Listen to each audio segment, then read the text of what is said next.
ഊണ് കഴിക്കാൻ ചില സമയത്തൊക്കെ ഒറ്റ കറി മതി അല്ലേ?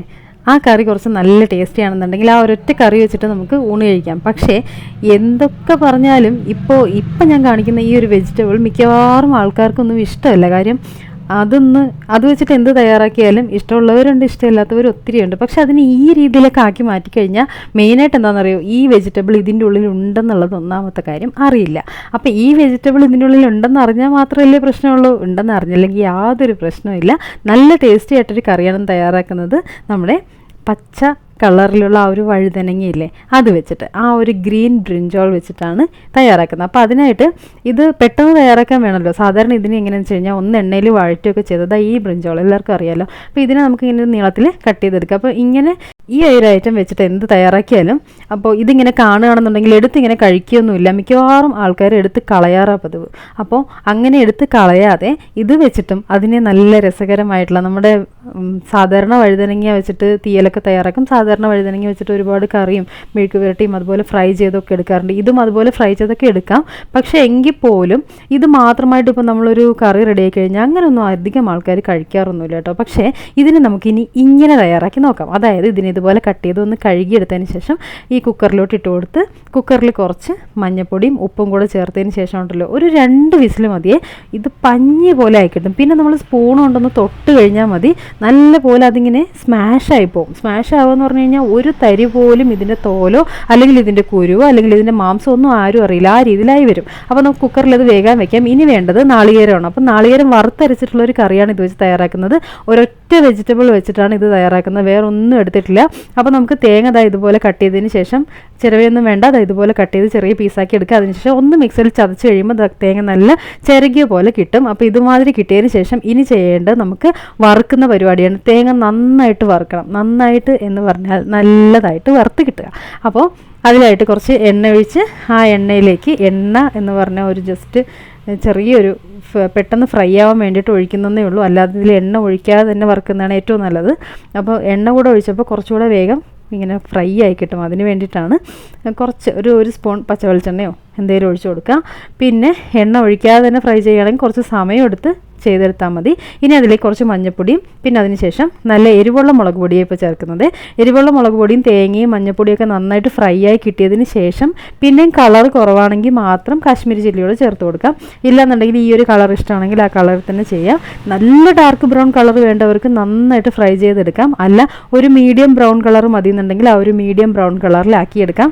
ഇനി അതിലേക്ക് ചേർക്കേണ്ടത് മല്ലിപ്പൊടിയാണ്.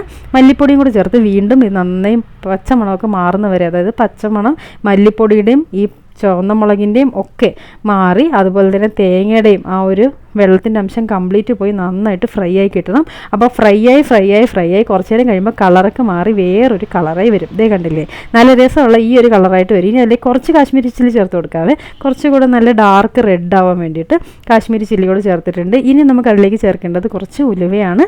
ഉലുവയും പിന്നെ കുറച്ച് ജീരകവും കൂടെ ചേർത്ത് കൊടുത്ത് വീണ്ടും ഇതിനെ ചൂടാക്കുക. ഉലുവയും ജീരകവും തേങ്ങയും മല്ലിപ്പൊടിയും മുളക് പൊടിയും ഒക്കെ കൂടി വീണ്ടും നന്നായിട്ടൊന്ന് ഫ്രൈ ആവണം.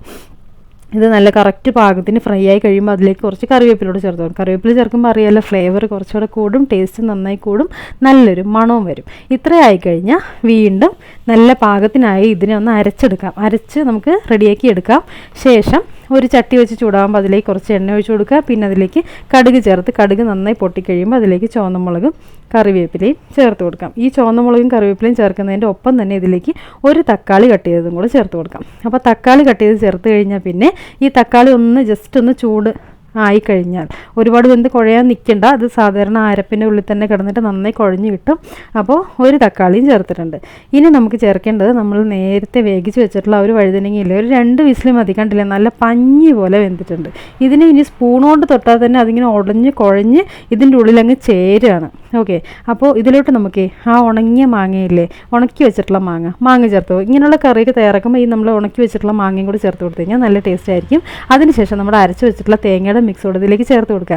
തേങ്ങയുടെ മിക്സിന് ചേർത്തതിന് ശേഷം നമ്മുടെ തവി വെച്ചിട്ട് നന്നായിട്ട് ഇതിനെ മിക്സ് ചെയ്ത് ഉടച്ചെടുത്ത് കഴിഞ്ഞാൽ ഈ വഴുതനങ്ങയാണ് ഇതിൻ്റെ ഉള്ളിൽ നിന്ന് അറിയില്ല. പക്ഷേ ആ വഴുതനങ്ങളുടെ ആ കുറുകിയ പോർഷൻ ഉണ്ടല്ലോ, അതായത് അതിൻ്റെ ഒരു ആ മാംസവും ആ വഴുതനങ്ങയുടെ ടേസ്റ്റും ആ വഴുതനങ്ങയുടെ ആ ഒരു എല്ലാം ഇതിൻ്റെ ഉള്ളിൽ അങ്ങ് മിക്സ് ആവും. അപ്പോൾ പെട്ടെന്ന് തന്നെ ഇതങ്ങ് ഉടഞ്ഞ് കുറുകി പോകും. പിന്നെ ഇതിനകത്ത് എത്ര തപ്പിക്കഴിഞ്ഞാലും ഈ വഴുതനങ്ങ എടുത്ത് കളയാനായിട്ട് കിട്ടില്ല.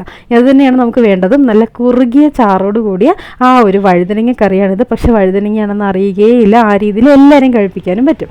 നല്ല ചൂട് കുത്തരിച്ചോറിൻ്റെ കൂടെ ഇതുപോലൊരു കറിയും കൂടെ ഉണ്ടെങ്കിൽ അടിപൊളിയല്ലേ. അപ്പോൾ ഇതൊന്ന് നന്നായി വീണ്ടും തിളയ്ക്കണം. തിളയ്ക്കാൻ മീൻസ് ഇനി ഇത് ഈ തേങ്ങ മിക്സിൻ്റെ ഒപ്പം തന്നെ കുറച്ച് വെള്ളം ഒഴിച്ചെടുത്തിട്ടുണ്ട്. ആ മിക്സി അരച്ച ആ അരപ്പ് തന്നെ കുറച്ച് ഇങ്ങനെ വെള്ളം ഒഴിച്ച് കൊടുത്തിട്ടുണ്ട്.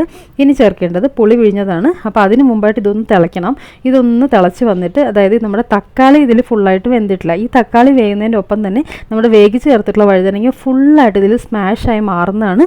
ചോറിൻ്റെ ഒപ്പം കുഴച്ചാൽ പോലും അറിയില്ല. ഇനി നമുക്ക് കുറച്ച് പുളി വെള്ളത്തിലിട്ട് വെച്ചിട്ടുണ്ട്. ആ വെള്ളത്തിലിട്ടുള്ള പുളിയും കൂടി ചേർത്ത് കൊടുക്കാം. മാങ്ങ ചേർക്കുന്നതുകൊണ്ട് തന്നെ പുളിയുടെ അളവ് അധികമൊന്നും വേണ്ട, വളരെ കുറച്ച് മതി. മാങ്ങയുടെ പുളിയും ഈ പുളിയുടെ പുളിയും ഒക്കെ കൂടി ചേർന്ന്, പുളി കൂടരുത്, ഒരു മീഡിയം പുളി മതി. അപ്പോൾ അതും ഇങ്ങനെ ഒഴിച്ചു കൊടുക്കുക. അതിനുശേഷം ഈ അരപ്പും തക്കാളിയും ബാക്കിയുള്ളതും തേങ്ങയുടെ മിക്സും എല്ലാം കൂടെ ചേർന്നിട്ട് ഇത് നന്നായിട്ട് തിളച്ച് കുറുകി വരണം. ഒന്നുകൂടെ ഒന്ന് കുറുകുന്നതാണ് ഈ ഒരു കറിയുടെ പാകം. അപ്പോൾ ഇത് ചെറുതായിട്ട് തിളച്ച് തുടങ്ങിയിട്ടുണ്ട്. സൈഡൊക്കെ നല്ല മണമാണ്. ഇതിൽ ആകെ ഒരൊറ്റ വെജിറ്റബിളെ ചേർത്തിട്ടുള്ളൂ. ആ ഒരൊറ്റ വെജിറ്റബിൾ വെച്ചിട്ട് നല്ല കിടിലൻ കറിയാണ് തയ്യാറാക്കിയിട്ടുള്ളത്. പെട്ടെന്ന് ഉണ്ടാക്കാൻ പറ്റും. ചോറിന് വേറെ സൈഡ് ഡിഷ് ഒന്നും ഇല്ലെങ്കിൽ ഇത് മാത്രം മതി. അപ്പോൾ ഇതിൽ വഴുതനങ്ങ കാണുന്നുണ്ട്. അപ്പോൾ ഇങ്ങനെ കൂടെ വേകുമ്പോൾ നിങ്ങൾക്ക് മനസ്സിലാവും ശരിക്കും ആ വഴുതനങ്ങ കംപ്ലീറ്റ് ആയിട്ട് ഇതിൽ വെന്ത് കുഴഞ്ഞിട്ടുണ്ട്. ഇനി ഒരിക്കലും കണ്ടുപിടിക്കുകയില്ല, എടുത്ത് കളയുകയില്ല. നല്ല പാകത്തിനായിട്ടുള്ള കറിയാണ്. എല്ലാവരും ട്രൈ ചെയ്ത് നോക്കുക. നല്ല ടേസ്റ്റി ആയിട്ടുള്ള വഴുതനങ്ങ കറിയാണ്. Thank you.